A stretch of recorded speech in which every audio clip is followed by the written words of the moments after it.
Hello, this is Antoine with another episode of Out and Up, where we encourage young athletes to achieve their very best outside of the game. And like every show, we're blessed to have another awesome guest, and y'all know how I do. I'm gonna go ahead and let her introduce herself. Hi everyone, my name is Sophie Quagraine. I'm from London and I'm a tennis player and I currently play for Wingate University in North Carolina. Sophie, you ready to get into the questions? Yes, yes, yes, yes. First, I think you touched it already, but go ahead and let them know where you're originally from, born and raised. Yeah, so I'm half Ghanaian and half English, but I was born and raised in London. And then I moved to Spain when I was 16, but then I moved to America. But I'm originally from London. All right, all right. So you've been able to travel a little bit. Yeah, no, tennis has definitely taken me around the world for sure. So That's awesome. That's awesome. So when did you originally get into tennis? So I think I was 6 years old when I first started playing tennis. I mean, it kind of ran through the family. Like my mom played, and then my elder sister played, and she was about 9 years older than me. So I kind of really looked up to her and wanted to like copy whatever she did. But I really tried a bunch of different sports, but tennis was the one that I felt the most passion for, and I guess I just never really stopped All after right. I played. Awesome. Awesome. For those that don't know, what are some other sports that you kind of played with in your youth? Yeah, I can't like I loved all sports. Like I did football as in like soccer. I did a little bit of track, a little bit of gymnastics, a little bit of swimming, like I ballet, the typical like I really did a little bit of everything. Um but I never took anything seriously like tennis. Okay. All right. And a little bit of homework and then reading some profiles online. I saw that you also like a little beach volleyball. Yes, I mean, I can't like it was just in when I moved to Spain, I was living in Barcelona. So I did play like for fun on the beach and stuff, but I never took it seriously. I don't know how to play for real. I just I was just doing that as a weekend, a weekend rest day, weekend distraction kind of thing. But yeah. All right. So in tennis, playing at a young age, when did you really start to take that seriously? And when did you start really competing? At what age level? Okay, so when I was 6, I started doing lessons, but I I literally did one individual lesson, like 45 minutes per week. That's all I played till I was like 8 years old. Then I started joining some group sessions. Um, and I started playing a couple tournaments here and there, but I didn't, I was looking up to Venus and Serena a lot. So I was always saying like, yeah, I want to play, I want to win Wimbledon kind of thing. But I never really like understood the depth of it. Obviously at that age, you're a child. Right. Um, it wasn't until I was 9, and I started working with a Romanian coach who took it a lot more seriously than I started to take it a little bit more seriously and kind of started to realize that I'm kind of good at this. And then I got a scholarship to go and play at boarding school. So I left London to go there. So when I got there is when I really started like training properly every single day and taking it more seriously and competing and getting actually good. Yeah. All right, all right. So at a young age, did you watch? I know you liked. You said you liked Venus and Serena. Did Yeah. you watch a lot of tennis? I always ask our student athletes that come on the show, like, were you a student of the game? And I hear so many. There's guests I've had who say, "Hey, I love the sport. I really work hard at it, but growing up, I didn't really watch it a lot." Did you watch a lot of tennis? Oh no, yeah. We watched a lot of tennis in this household, I'm not gonna lie. Because with my mom and my sister and my grandma, we're all tennis fans. So we did grow up watching a lot of tennis on the TV. Um, but like specifically Serena and Venus, I watched the most. But yeah, I'd say I watched quite a bit. That's good. That's good. And so, in your youth, where did you spend most of your time as far as schooling? Was it in London? Well, I went to boarding school when I was 11. So Mm-hmm. that was like an hour outside of London. So I lived there most of the time. And I was training there and studying there. And when I finished that secondary school, kind of like I think that's halfway through high school for Oh, Americans. When I finished those big exams is when I moved to Spain and I continued studying online so that I could train at an academy there. So Okay. yeah, I've been away from home for for quite a long time now. Yeah. Wow, wow. And so was that hard for you just being away from home and the extra work that it took to put into growing in this sport that you get to enjoy today? Was that hard for you in your youth? Did you feel like you missed out on some things in your youth? I mean, definitely being when I was going to boarding school, I never really believed that was my portion. Like I never believed I would have gone to boarding school from where I was in London. So when I left London, I was kind of like, oh, like I didn't really want to go. But I did really enjoy it there. And playing tennis every day, I think I grew more and more love for the sport. Going to Spain, I mean, it was hard in the sense of moving completely away from home and I was by myself as well. Like, and none of my family really came with me. My mom was there sometimes, but not so much. But I think the preparation of already having been through boarding school before kind of already built up that independency. So when I moved to Spain, I already had a level of independency and I was already kind of accustomed to being away from home. So it wasn't as hard as it may have been for some people. And I was playing so much tennis, I didn't really have much time to think about missing home, to be honest. Um, but no, for sure, I miss my friends and family sometimes. But I really like to travel and I really like to explore new places. So I had a great time. That's good. And you said earlier that you had an older sibling that played also, correct? Yeah. Yes. So what was that like? Was it any pressure having someone before you that played? Like, did you have that pressure? Were there moments of competition between you all? I know there was a little age gap, but was there moments of competition?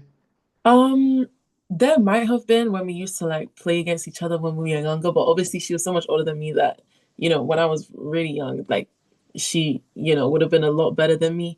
But I think it was more inspiring and encouraging than pressurizing than competition because she really my sister quit when she was 16 and I think she kind of regretted that. So she kind of taught me, to keep going and to not, give up on a dream or give up on a talent so quickly. So I think she really taught me a lot of lessons through her going through tennis first and her going through competitive tennis first. And yeah, she's always believed in me and she's always encouraged me from a very young age. So I'd say it was more helpful than anything else. Yeah. All right. So I want to ask now, you spending most of your time um, in Spain and for the most part and playing tennis there versus being here in the States. Now playing here in the States and being at Wingate, are there a lot of differences with the process of growing and learning the sport? Have you been able to get to learn or know a lot of the differences for the person that may be in the States that's trying to grow in the sport? Yeah, I'd say that in the States, I feel like it's a lot more mental growth than in Spain. In Spain, we train a lot, like a lot of hours.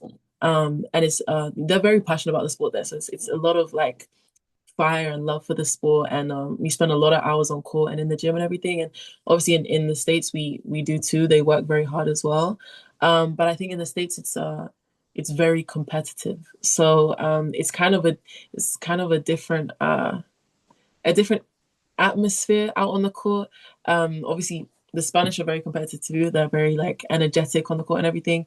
But in the States, in college tennis, it's competitive between your own teammates, even. It's competitive against other teams. There's a lot of competition and I'd say quite a lot of pressure too, being on a team wise. So it's a lot more like cutthroat. You don't really have time to not have confidence and things like that. You really got to like have a lot of fire, a lot of grit on the court. So yeah.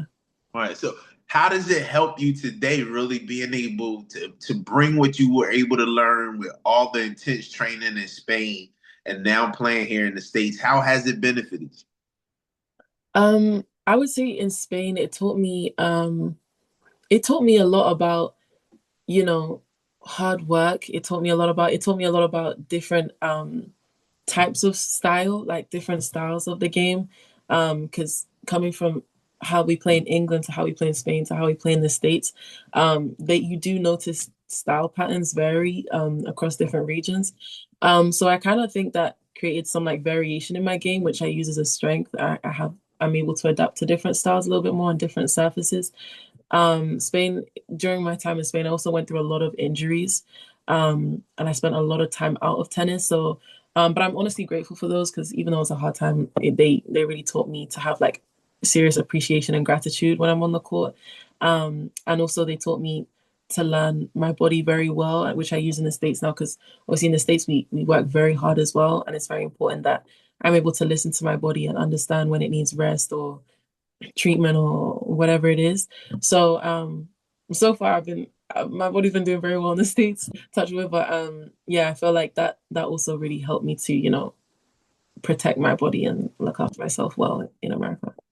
That's good. That's Yeah. good. And so, in most sports, or most of the guests, when I have athletes that have played at a young age, would you say, in your experience, and I know sometimes I know there may be some slight differences here in the states, but when would you say an important period would be for a young person to get started in tennis that wants to play at a high level? I always ask with sports like soccer and basketball, where we have so many clubs and travel, teams. I ask athletes all the time, hey, how important is it for a student athlete or a young person to get involved in a club or travel team at a young age? And so the answers vary, but I want to ask with tennis, how early should someone get involved that really wants to play high on the collegiate level or even go on to play professionally? Yeah, I would honestly say like the earlier the better, just because tennis is so difficult and there's so many parts to it.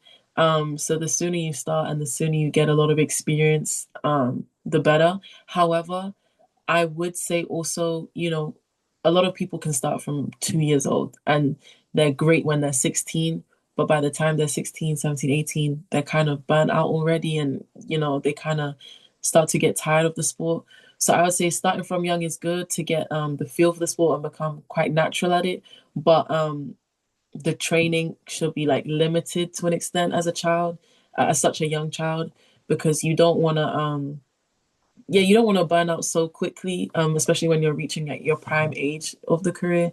Um, so like yeah, I'm a big believer that not to do too much too young because I have seen a lot of people kind of drop off at earlier ages who've had a lot of talent, just from being kind of tired of working so many years already or just kind of losing love for the sport because they haven't really um explored other areas as well. If you start from young, you haven't really explored other sports, or you don't know if that's really the one for you. But like in a technical level, the sooner the better. I was Right. wish I started sooner sometimes because yeah, there is a lot to learn, a lot to learn. Right. Yeah. Right. So what is it for you in those moments? Because I mean, you hit on it. So many athletes and so many sports to really play at a high level, it takes a lot of hard work. And so I'm sure most athletes have their days, if not weeks or months, where you're just like, oh man, this is like really becoming heavy. What Yeah. is it? What is your why? What is your thing that drives you when you have those moments of like, man, I could really use a break, or I'm really tired of these workouts? What drives you? What's your why that continues to push you? Yeah, I guess I was actually speaking about this with my friend today. It's crazy, but I always say that I think the days and the days that you're tired, the weeks that you're tired, the training sessions when you're tired are the most significant ones. They're the most important ones because that's when you grow most mentally as well as physically and technically. When you push through those hard moments, that really like develops your mental strength. So I kind of just look at it as like, okay, well, this is the time.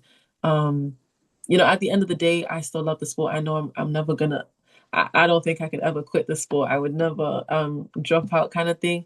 And I know that when I get to my training, I do enjoy it every time. So when I'm feeling really tired, I just tell myself like these are the days that are gonna, grow me even more. So then the most important days to train. Um, and also I think it is important to have time off. Like scheduled time off, just so that you can give your brain a rest or kind of just any time to like disconnect from tennis. I've kind of learned to do that well. I learned that recovery is not just about resting your body, but resting your mind and separating it from tennis, doing something different. Um, but also, I'd say my why is like, I just, I've always had like, God has placed on my heart from a very young age that I want to make it in tennis, and I'm never gonna let go of that.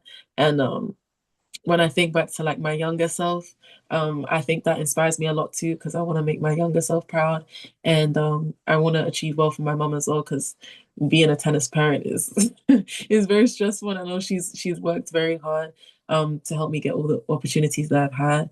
So to do well for her is also very important for me. So yeah, I'd say there's a lot of reasons that keep me going. That's good. That's good. So early in your career, I just want to ask, like, what were some of the highlights and some things that you remember in your career in your youth prior to being in college now? What are some things that you experienced that you consider highlights in the sport? I would say the people you meet along the way. I mean, tennis has like taken me to so many different places, so many places I never thought I would like be. And you meet so many different people. You meet like I've made a lot of like very good life friends through the sport. Um, but also I would say, it took me to boarding school. I'm from South London. Like I never even imagined boarding school being a part of my life. Like that's just yeah. So it took me there, it took me to great education, it took me to Spain, um, from a young age where I learned a whole nother language. Like now I speak Spanish. Like it's so Wow. crazy. So I've met people from all over different parts of the world. But also it's just made me like I think a very different person. I think very disciplined. It's a big part of my personality.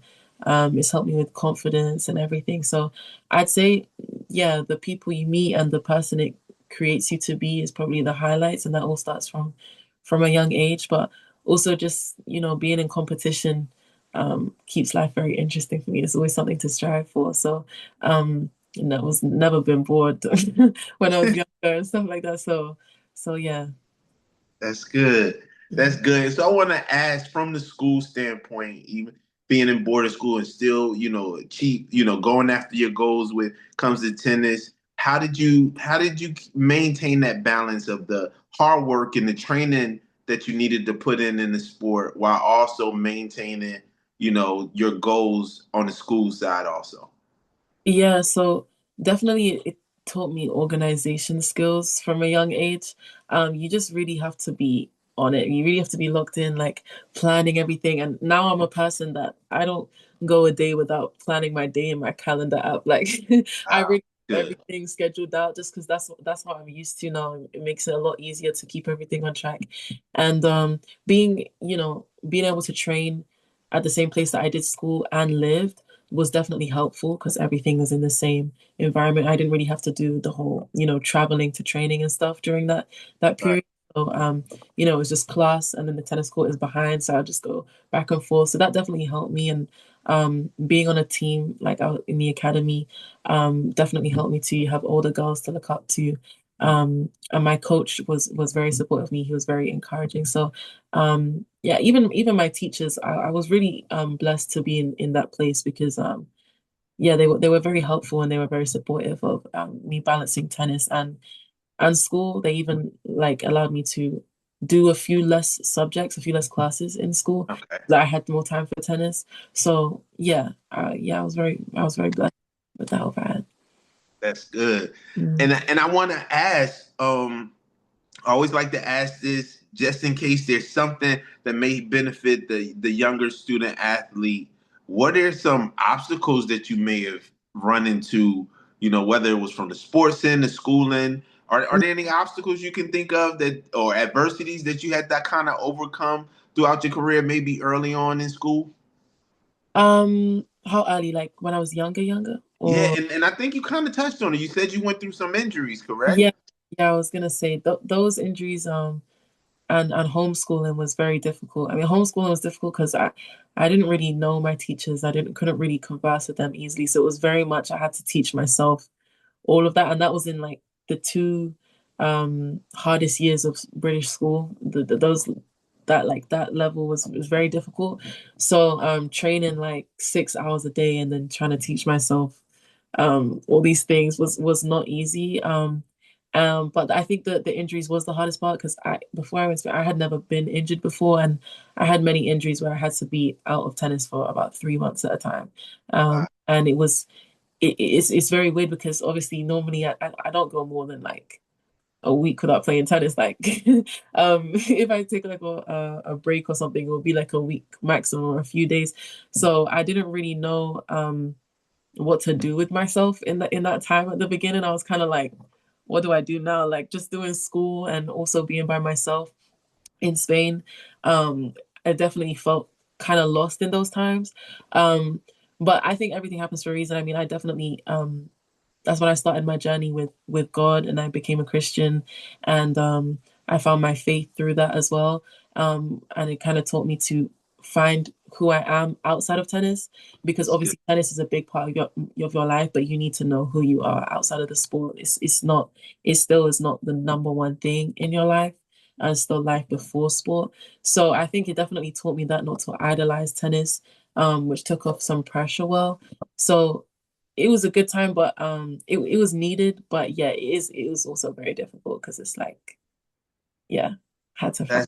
That's that's good. And Sophie, you wouldn't probably know from all the episodes. I always laugh, which is it's an awesome thing to me when I speak to guests because something I never talk about when I reach out to guests to do episodes is, hey, what's your faith? Mm-hmm. I'm a man of faith. Mm-hmm. And so what always amazes me that God does is he continuously allows me to connect with young, awesome guests Mm-hmm. who, like yourself, have recognized the need for their relationship that they now have with God.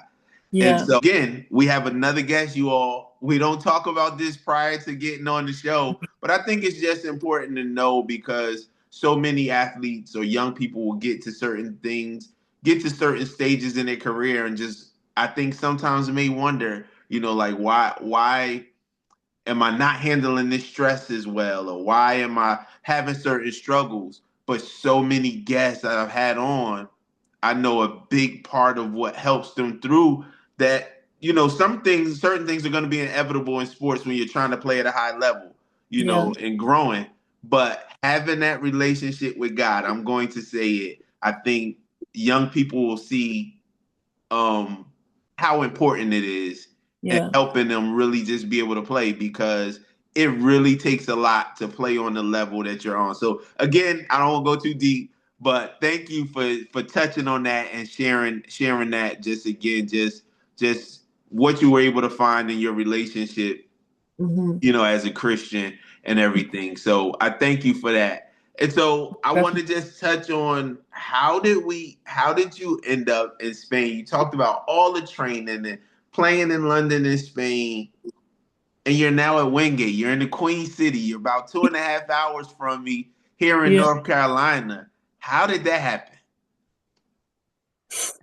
Do you know what? I don't even know. Like I really don't even know. I really just ended up popping from place to place. Like, I guess I knew after I was finishing that section of school, I wanted to continue training full time, and I knew I had to go elsewhere. And I always kind of looked to Spain because they do have I really like the way they train. I really like their passion for the sport. There's a lot of competition out there, a lot of tennis out there. So I tested out an academy, a couple academies, a few academies actually out there when I was like 14, 15, a couple years before I moved there. And then one of them I felt a good connection to, and I felt a good connection with the coaches. So I said, okay, I'm gonna finish my boarding school back in England, and then I'm gonna move to Barcelona and train there whilst I do my A levels. And the plan was 2 years. A levels is like I don't know the equivalent to that in America, but it's like the last 2 years of high school, I think. Um, Okay. yeah. Um, so yeah, so then I found the online school, and I moved there. I did that, and obviously once I completed those exams, I stayed there a little longer. I was gonna take like a gap year before looking to uni. And then ultimately, when I was looking into it with D1 and eligibility and everything, they said I would have to go in the spring in January instead of next August. So then it was a very, very quick process. I Wow. started getting on, hopping on many calls with different coaches and seeing where to go. And ultimately, I felt drawn to Wingate. I really like their training program, and I heard very good things about it. And they seem like a good team, which they are. So then a few months later, in January, I was in America, and I started, and I was there. So yeah. Wow. So this wasn't, really a process. Here in the States, you're playing in school, and I want to touch on just the school process. Just I always like to allow those that's watching to kind of get an eye on how Mhm. things differ, in other countries. But here we have just the whole process, and I couldn't even tell you what the process is when it comes to a tennis player. But you have someone that plays again. We have elementary school here in elementary school, and I'm gonna give it from a New Jersey standpoint. When I went to school, well back when, it was pretty much kindergarten through eighth grade, and then you moved on to high school, which was ninth through 12th grade. Right. Now I'm in the South now, and so most areas have middle school. So you go to elementary school now from kindergarten through fifth grade, and then you move on to middle school, which is sixth grade, sixth, seventh, and eighth grade, Right. and then you move on to high school, which is like ninth through 12. Yeah. What does that kind of do? You go to school as many years? Yes. Yes, we do. Uh We huh. do. But I think in America, university is a lot more like the goal. I think a lot of people, expect to, try to get to that level. Me, Hmm. I didn't plan to go to college in America until like a couple months before I went. It was never really because I mean in the UK we don't have sports scholarships. So, if you go into uni, you go into do your academics and there's not really sport on the side. Okay, So if you want to do sport, which was what I like, obviously I wanted to do my tennis, it would either have to be online uni or take the risk and you go full time and you start pro straight away. And I wanted to do that, but obviously it is also very expensive. So then I was like, I didn't really know. Obviously, I always knew college tennis was an option because a lot of people do look at that going to America. But I didn't really know what I wanted. And then at the time, ultimately, I felt like, especially because I had been going through so many injuries those past couple years in Spain, I knew that America is very competitive, and I felt like I had lacked match experience and yeah, like match experience, competitive experience. So I thought it'd be a good idea to go to America and gain that all that experience with competition and gain that like competitiveness back within me and everything. that's good. Yeah, so then I was like, okay, and obviously, it was important to me and my family that I get a degree as well, because it's always good to have a plan B. I think, obviously, like tennis is like my plan A, B, and C, but you always need to have a back. That's right. You always need to have backup resources, and it's education is a blessing as well.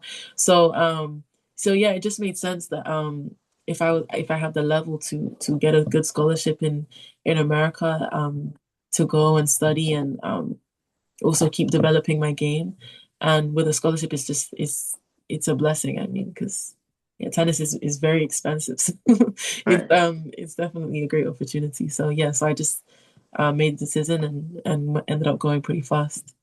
That's good. That's Mhm. good. And so I want to ask, what is it that you do outside of the game, whether it's for fun or, maybe life for you is 24/7 tennis, but when you have a moment to kind of, just relax and enjoy life outside of the game today, early in life, what are some things that Sophie does to enjoy life? Mm, Honestly, Honestly, I like doing anything. Like I just like when I want to disconnect from tennis, I like spending time a lot with my friends. Um, Uh-huh. going to when I was in Spain, I went to the beach a lot. I find it very like relaxing and calm. So I love the beach. I love being with people. I love food, so I love going out to eat. Um, and I don't know, just like exploring new places. Being in America, I like to go and do new things as much as possible, experience new cultures. Um, so yeah, really anything to, kind of get my mind off of tennis a little bit and just enjoy and try new things. Yeah, anything like that. Or other sports as well. I enjoy playing like other sports. I'm trying to learn basketball in America, but Are you? it's a slow journey, but we're I'm getting about to say, there. how's that going so far? Yeah, I did get a basketball. I did get a basketball. So I'm trying to like be on it, but I need to be more consistent. Okay. All Yeah. right. But, And so I wanna just ask, from the food standpoint and now being here in the States, is there have you found foods here or restaurants here? Because I'm sure there's a big difference in the food mm, that you really enjoy. Have you found anything yet? I know it may take some time, but have you found any restaurants or any types of food here that you don't necessarily may have not had access to back home? um, I guess in America, I have a big list of food places that people have told me to try. So I've been getting through the list. Okay, okay. But a lot of it is like fast food. So I wouldn't really say it's something we don't have access to at home. Right. Obviously, it's different. Um, but I don't know. I've really loved my food in Spain, and I really love my African food. So Okay. I kind of miss my African food. I don't find that too much in America, or at least in the South. But Right. I like Chipotle. I like that. Do you? I feel like they do Mexican food good in the US. Obviously, Mexico is there. So um Right. yeah, yeah. And also the soul food is good. Okay. All right. Yeah, a lot of chicken out Okay. All right. there. All right. Well, that's good. And so I just want to ask real quick before we kind of get to a certain area. We're gonna get close to wrapping it up. I do want to ask this for the young person. I like to have moments of being able to give the guest an opportunity to give some advice, to do some on interview mentoring for that young person. You went through the injuries for that young person that may be facing another adversity, in the sport that they're playing, or maybe tennis, or maybe it's injuries for that young person. What's something that you can say to them to encourage them to not give up? Like, you very easily with the injuries you had, you could have said, you know what, it's too much work to keep coming back from these injuries and keep going and focusing on goals. What would be some advice you would give that young person? Yeah, I would say, if you really, really want it, you have to recognize that every single athlete has to make many, many sacrifices to get to the top. Every single athlete has to go through sufferings. I mean, it's not even just in sports. Whatever you want to do, if you want to be the best at it, you're gonna go through hardships, you're gonna go through adversity. And only the people that make it are the ones that, um, are accepting of that adversity and just push through it. And I obviously not everyone is faithful, but I always have to go back to God because God, Yeah. really, I really do believe that, He gives everybody different gifts, and I believe my tennis skill, my athletic skill is a gift that one of his gifts for me. And me doing that to best of my ability is a way of like glorifying him. So I really play a lot of time as well for him. And yeah, you just really have to have your whys very straightened out. You need to know exactly what your whys are, because when you know the reason why you playing every day, when it does get to those hard times, it's easier to stay focused on your goals and stay to push through them. Once you really, really understand why you want to do it so badly. And yeah, I guess just, I'm gonna go to the Bible verse. Romans 8:18 is my favorite one. Yeah. And it says, the sufferings of this time cannot compare to the glory that is to come. So it's basically saying, the hardships that you're going through now, don't even they're not even close in comparison to the glory and the rewards that you're going to receive from going through them later. When you push through those hardships, when you once you reach the other side, there's always light at the end of the tunnel. Once you reach that light, it's going to be amazing. You're going to feel so proud of yourself. And really just I would say also celebrating small wins. Me, I used to not really praise myself until I do like a big achievement. Right. And that's just not the right thing because you can always, well, for me, it doesn't work because you can always go bigger, you can always achieve better. So I really think daily small wins are important to recognize and to praise and rejoice in because that will give you more motivation to keep going and more confidence too. So yeah, it's really just you have to accept the good and the bad of the sport. It's not all it's not always going to be enjoyment. There's going to be a lot of stressful times in whatever you do, but it's all worth it in the end. So it's just about how badly you want it. Yeah. That's good. Thank you for that information. I know that that will be definitely beneficial, very helpful to the young person that has an opportunity to watch that episode. So I appreciate you for sharing that. Of course. I wanna ask as we move on and kind of touch a little bit of time, your time now at Wingate. What are some of your goals that you set for yourself? Yeah, so I definitely want to well, the main goal is to win with the team. I definitely want us to, go to regionals, go to nationals. Um I want to play high on the lineup. I want to play number one. But also really to just develop my confidence. I mean, in my first semester, I just completed 1 year. So my first semester I went straight into season and Right. I definitely lacked it taught me that I did lack confidence because I was getting very nervous on the court and everything and I spent a lot of time in the summer working on my psychology. So now my goal going into next season is to just really play as myself and really play confidently. I think that's another thing that I want young athletes to know is to really find your own identity in your sport and run with that. Never try to be like someone else because um everyone's different, everyone's style suits them. So once you find your identity in the sport, don't be shy by that, really run with that. And that's what I'm still doing now, to just have personality on the court and really enjoy myself and have full confidence in my matches. So my main goal is my development on the court, but yeah, winning and being high up and also maybe eventually going transferring to D1, what are my goals at the moment. That's good. That's good. And so I then want to ask, I want to touch on it again. I like to every now and then just add just my little bit of homework that I've been able to see. So I saw something on your page, and I think on another link that you had on your page regarding photography. Oh yeah, well that's another highlight that tennis actually brought me. When I was in Spain, Uh-huh. I was looking for ways to make a little bit of money on the side, to support my tennis. Um, and I built up a little bit of a following on social media. So then I started getting reached out by brands and agencies. And so I started modeling, doing like sports adverts, more tennis adverts and things like that. And I recently just signed a few days ago with a different agency. But yeah, so tennis has definitely helped me in other areas, other opportunities as well, like my modeling career and social media. So yeah, I mean, I like taking pictures. Like if you see my Instagram, I'm always posting things, but that photography stuff would be my modeling stuff. Yeah.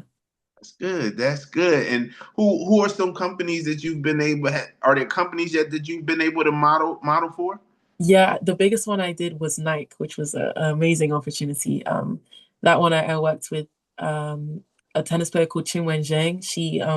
She's top 10 in WTA, which is the women's tennis in the world. So that was a really big opportunity in Spain.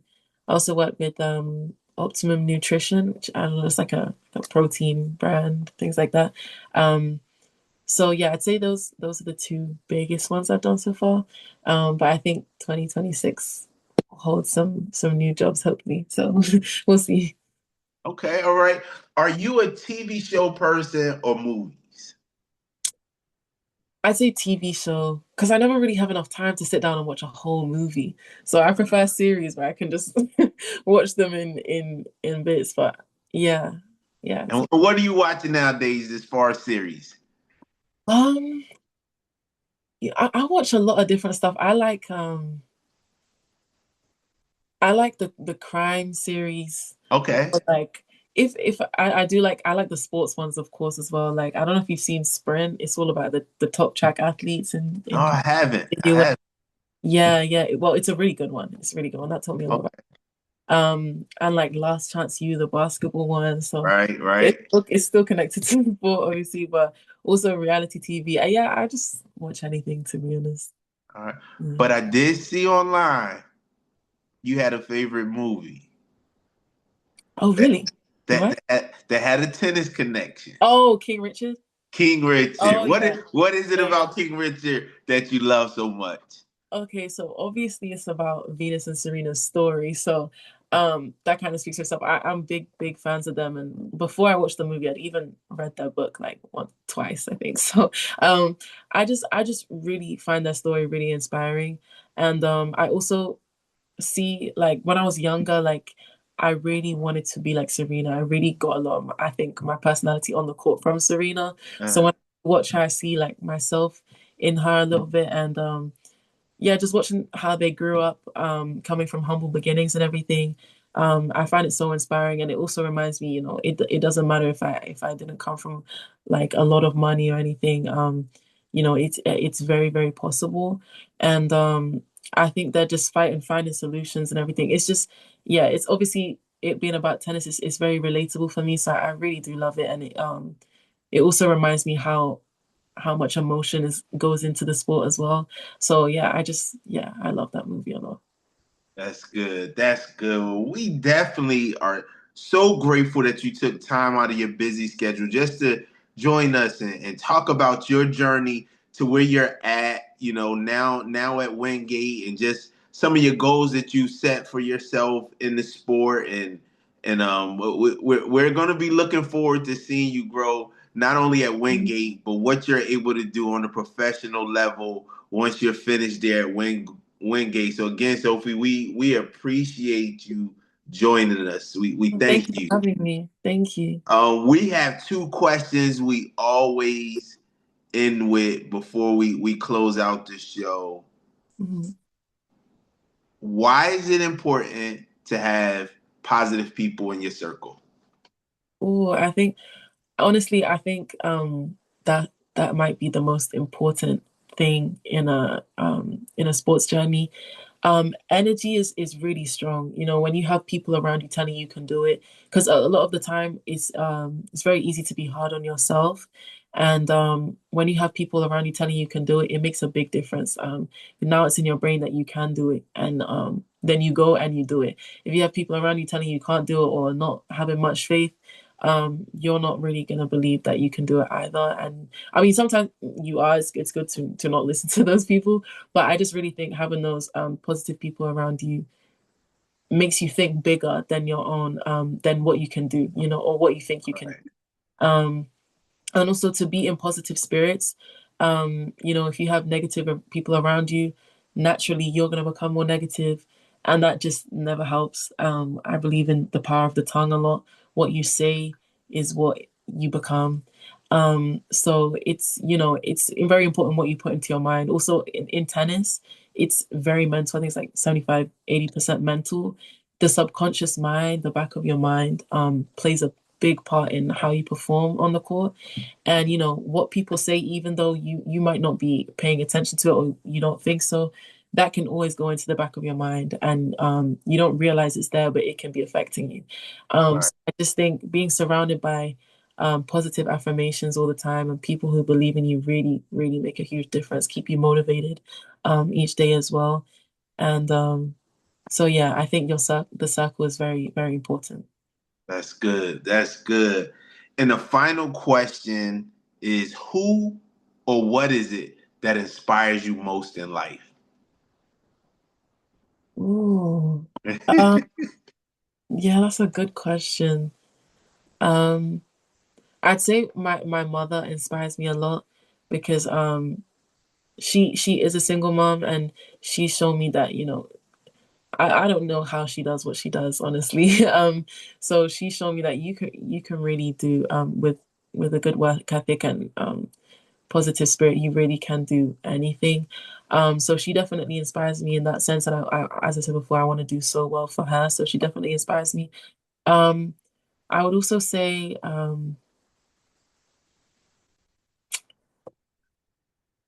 don't. Hmm.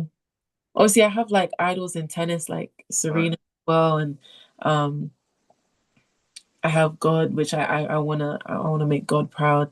Um, but yeah, I say that, yeah, I kind of, I also think myself, I think I kind of inspire myself. I'm very interested to see how far I can go, like, I believe, I don't know what the future holds, but I believe that I will be successful, and I'm really excited for the future, in whatever it is, even if it's tennis or something else. Um, yeah, I'm just excited to see like where my work can take me. I know I work hard, so um, yeah, I think that's exciting to see where I can go with that. Yeah. That's good. That's good.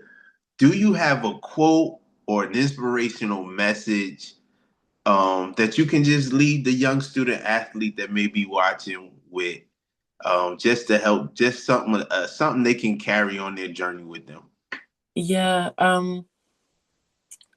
there's a few, but I think a good one, especially being young and as a teenager, is the comparison is the thief of joy. I used to spend a lot of time like comparing myself to other people that are doing better than me, and I think that's, um as I said, the thief of joy. Don't compare yourself to others. Everyone's journey is so separate. Some people make it to number one in the world at 20 years old. Some people make it at 28 years old. It don't matter when you make it, you made it, That's good. So don't ever look at other people's journeys. Everyone comes from different backgrounds, different beginnings, different starts. I really don't think it's, good to compare yourself to the people around you, because then you're also putting unnecessary pressure. I believe strongly in God's timing too. You're gonna reach your prime is gonna be different to someone else's prime. Everything that is happening for you, not against you. So, um, as long as you're putting in your work, it will happen. You don't know when it will happen, but it will happen, and it doesn't matter when, as long as you get there. So, yeah, just don't compare yourself to others, because everyone's journey is so personal, and it really is a waste of like energy and pressure, and can decrease your confidence. So I think it's really really important to just stay in your own lane, stay in your own zone, and just trust yourself. Yeah. That is great. You have provided us with such great information. And again, thank you for joining us. No, Thank you thank for the thank you for the awesome information that you've given us. And you all know I say it every show. It is good to be great in the sport that you're playing, but it's even better to be great in life. you. And I promise you all, I don't discuss this prior to, but again, even Sophie has added on how important it is to have that foundation and having that personal relationship with God. I think it's just an awesome part of you just being able to grow through adversity, because adversity is going to come in life. And so I ask that you, every show I ask this, it is one thing to listen to the guest, but it's more important to be intentional in applying the information that that guest has given us. She's Mhm. left you with some goals, some nuggets, and things to carry with you. And so I just challenge you to be intentional in applying the information, and just continue to join us as we continue to go out and up. So thanks again for joining us this episode, and we'll see you next episode. Thank you, and have a great one.